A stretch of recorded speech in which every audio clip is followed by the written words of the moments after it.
It's Tuesday and it is day one of the conference and I am super excited. Hi everyone, it is day one of the NUS National Conference. We just had the open speech from Larissa, insane, and the best thing to take away. We collectively as a movement get to decide what the history books say about this era. Pretty much sums up NUS 2021. It's the first time I've been here. I've only been here for one day and I already feel like I'm learning so much about different issues that students face. I'm learning about how we as students can change things and how we can make life better for students, especially in this time. Hi, I'm Kate and this is Laika. I work for Christchurch Students' Union and she unwillingly helps me out.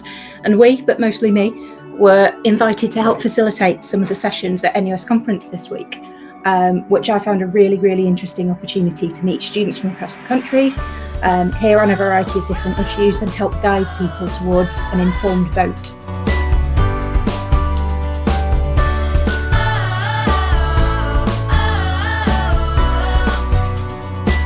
So that's the end of day one. I have had the best day.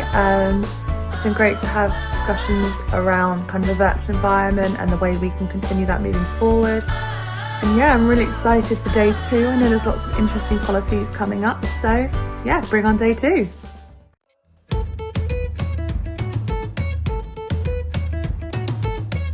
Hi everyone, NUS day two, let's go! No Googling! Day two of NUS. So far we have had a fantastic energizer this morning, which I found really difficult. It was a quiz about 2020 and I realised that I didn't know as much about last year as I thought I did.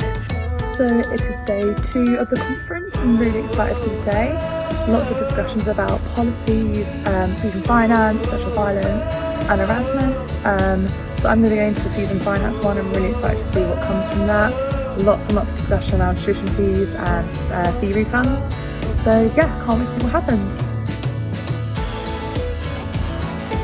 I also went to a talk discussing the Erasmus policy discussion, which I got really involved with. I learnt a lot about Erasmus and a lot about the Turing scheme, which is coming in to replace it.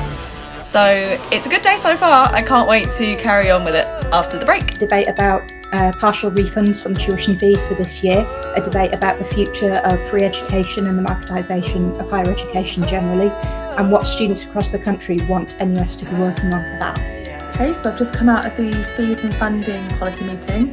A really, really great discussion around how fees and funding work, around how a fee strike would work, about the policy and any amendments we wish to make to it.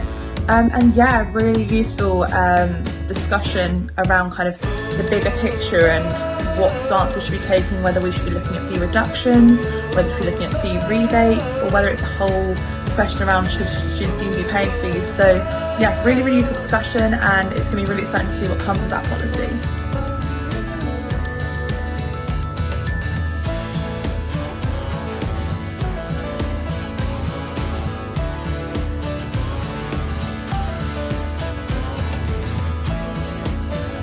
Day two at the National Conference was amazing.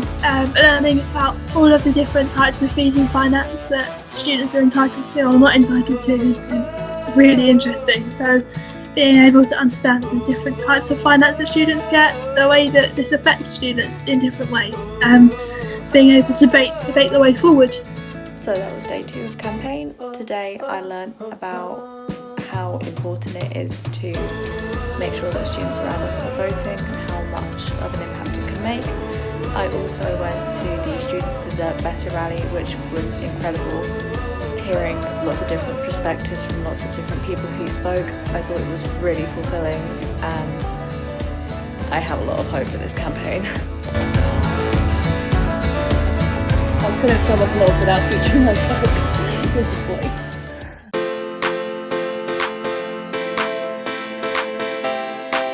Good morning everyone, unfortunately it's the last day of conference. So much fun. It's day three of the conference and I am super excited. To start off the morning we did a yoga themed energizer, yoga based energizer, which was really different. it was energising in a different way, I would say. In contrast to being physically energetic, it was mentally energetic. I just came out of the cost of living conference and it was amazing. Lots of exciting amendments made today. I was lucky enough to be able to make a disabled student one, so we focused on all of the intersectional categories that could potentially be affected by this issue of cost of living. I'm so glad that the pandemic has actually brought light to this issue and enabled us to have a massive discussion, as this has been an issue that has been ongoing for many disabled students. The number of students in higher education experiencing mental health problems has doubled since 2014/2015.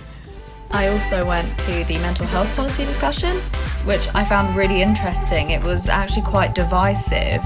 The policy had been put forward and there were some people who were really supportive of it. There were some people who were quite not opposed to it, but there were some people who felt that it needed a bit more of a definition, a bit more clarifying. But the general consensus was that we would be supportive of something like this coming out. I heard from loads of student unions, loads of really interesting contributions from students, from sabbatical officers, people who've been involved in the issue for years, people who've just come along to the conferences and wanted to find out more about it. Our idea also seeks to dismantle inequalities between home and international students. It was really great this morning to have a conversation around student housing, making sure that students are getting quality housing and how we as unions can ensure that it's happening across the country, whether that involves a central housing accreditation scheme or whether we support local ones and local student housing. And this morning I facilitated another session on student housing, so talking about rent strikes, rent rebates due to COVID, but also longer term things like the formation of a national association of student tenants, advocating for students' rights as tenants.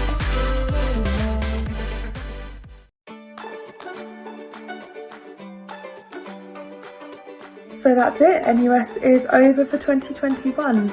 It's been absolutely incredible this year, although it was in a virtual format and it wasn't the same as going and meeting people physically. It's been so great for networking. I've met so many different students, sabbaticals, NUS members over the last 3 days. And it's just been really, really great to see that there are other people who are fighting for the same causes as us and doing it as a united front. It's just so much stronger than doing it as individual unions. For me, as a facilitator, it was an absolutely fascinating experience. I've spent about 12 years working in student unions and going to NUS conferences, and this is the first time that they've done policy making in a really kind of discursive, debate-based fashion where people can find out a lot more about the issues. We get to hear from more voices and it's a lot less adversarial. How would I sum up the NUS conference? So being able to get together with students from different backgrounds has been the best part of this experience.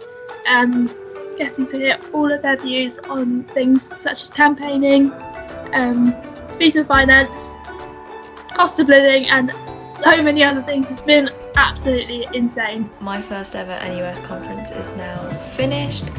I really enjoyed it. It was a really informative experience. I really enjoyed talking to people from different universities. I'd encourage anyone thinking of running for NUS delegate next year to absolutely give it a go. They're keeping the same format, but it's likely to be physical up in Liverpool, so a chance to go and actually meet students face to face. My advice to anyone considering running for NUS delegate is to do it. I'm a first year. I did not expect to be able to make this video, but I am here making this video for you. So if I can do it, you can do it. It's been the best experience I've ever had, so you should definitely go for it. If you think about running, just do it. Like, you don't have to have any prior experience, you don't have to be a student rep or anything. All you need is to care about students and to want your voice heard, and that is enough. If you want to go to the NUS conference next year, I really highly recommend it. It was an experience that I never thought I would have, but it ended up being a lot of fun. I ended up networking, getting to know people, getting to learn about some really passionate people who are also students, and find out about people who are also fighting for the same things that we want to fight for. It's a really great experience and you can make a change. It really is a great event, and well done to NUS for facilitating this year, and well done to our delegates for keeping you informed throughout the last few days.